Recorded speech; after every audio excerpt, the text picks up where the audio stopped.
Бүгін біз сіздер менен сонсо юбка тикмекчибиз. Бул сонсо юбканын формуласын кандай түзөбүз жана размерин кандай алабыз. Алгач биз размерин алып алалы. Бул жерде сиздерге түшүнүктүү болуш үчүн эгерде белин резинка кыла турган болсок, сөзсүз түрдө жамбаш айлананын өлчөмү алынат дагы, узундугу белден ылдый алынат. Белден ылдый канча сантиметр экенин ченесиздер. Мисалы алганда жамбаш айлана круговой 88 сантиметр болгон болсо, мен 42 размердин немесин алып атам.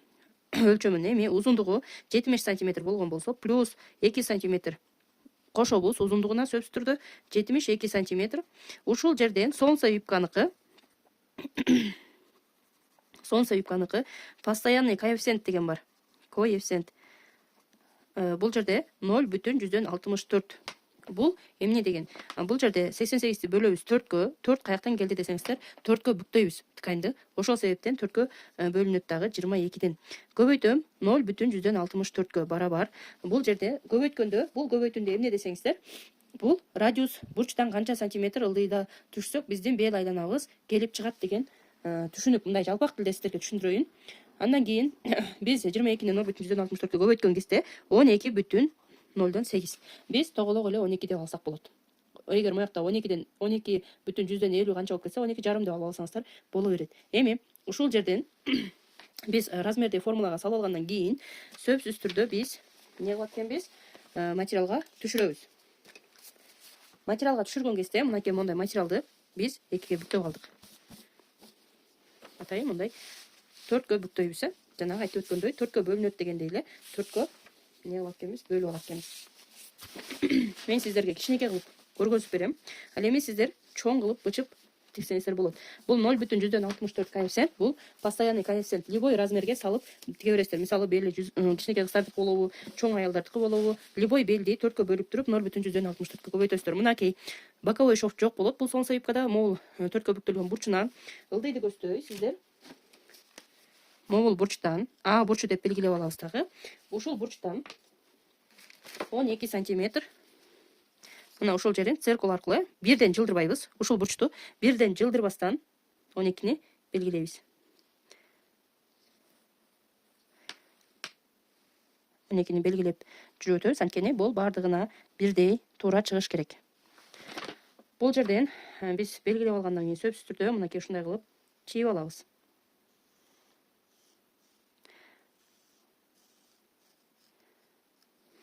Көрдүңүздөр, бул тарабы 12, ар бир жагы 12 болуп түшөт. Ошондо могул сантиметрди ченеген кезде биздин бел айланабыз 88 сантиметр келип чыгышы керек. Ушундай бел айлананы сызып алдык дагы, биз узундугун ченебиз. Мен закройщик линейканын майда цифрасы менен иштесем, бул жерде мен иштей берейин. Майда цифрасы менен 100 деп эсептейм. 100. Бул уже 1 метр. Ал эми сиздер чоң лента менен, сантиметр лента менен эсептегенде бул 1 метрди түшүндүрөт. Ар бир жагынан мондай 100дөн жылдырбастан белгилеп чыгасыздар. Этеги дагы не болуш керек экен? Бирдей түз түшүш керек. Эгерде ушундан жылдырып, тура эмес ченеп, бир жагын 90, бир жагын 100 кыла бере турган болсоңуздар, этегиңиздер өйдө ылдый жылып мындай эме болуп калат. Жанагы бир жагы туура эмес, мындай өйдө ылдый болуп калды, кыйшык болуп калды деген айымдар үчүн ушул сабакты киргизип берип атам. Мынакей ровно могул жерден болот экен.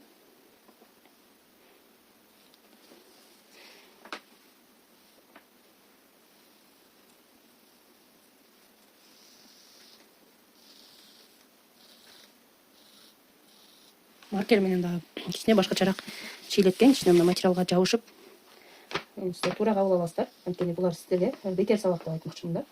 Бекер сабак сиздер билип алышыңыздар керек. Мага главный ошол маанилүү. Эми мынакей 4 катталган тканьдын белин чыгарып алдык. 12 сантиметр түштүк. Ал эми ар бир жагынан закройщик линейка менен 100 сантиметр түшүп чыктык. Эми биз эмне кылабыз? Кесебиз. Анткени бул жерден белибиз менен этегибиз кандай чыгыш керек, ошону мен сиздерге далилдеп көргөзүп бермекчимин.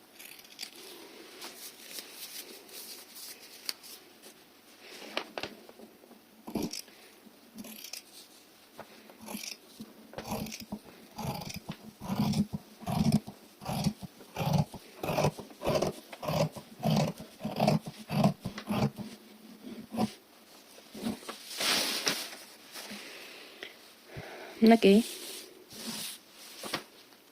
биздин сонцо юбкабыз.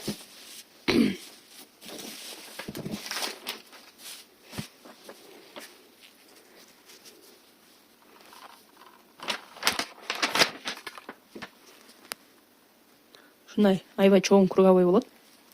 Бул биздин бел айланабыз. Бул жагы биздин этегибиз болот, негиз. Ушул жерине мисалы биз резинка тиккен кезде, мисалы резинка тигебиз. Ушул жери материалы жамбаш айланадан өтүш үчүн жамбаш айлананын размерин аласыздар дегеним. Ушул буга биз эми кандай кылабыз? Бел айланадагы биздин бел айланабыз 64 см, 64 см. Мындан 64төн минус 15 см деген тесттер резинкага 49 см узундуктагы резинканы кесесиздер дагы экиге бүктөп туруп бир жак башын бекитесиздер. Түшүнүңүздөр, узун 49 см кесесиздер. Мынакей 49 см узундуктагы кесесиздер дагы муну экиге бүктөп туруп бир жак башын закрепка берип бекитип аласыздар дагы. Мына ушул могул круговой канча сантиметр болгон болсо, түптүз ушундай пояс кесип туруп, ошонун ичине резинканы салып туруп, анан юбкага бекитесиздер. Мына ушундай бекитсеңиздер, могул юбканын не болот, немесе бели кичине жыйрылат, мындай болот. Этеги болсо мына ушундай барпыраган боюнча алат. 0,1 кылсаңыздар да болот, 0,5 кылсаңыздар да болот. Өзүңүздөрдүн каалооңуздарга жараша.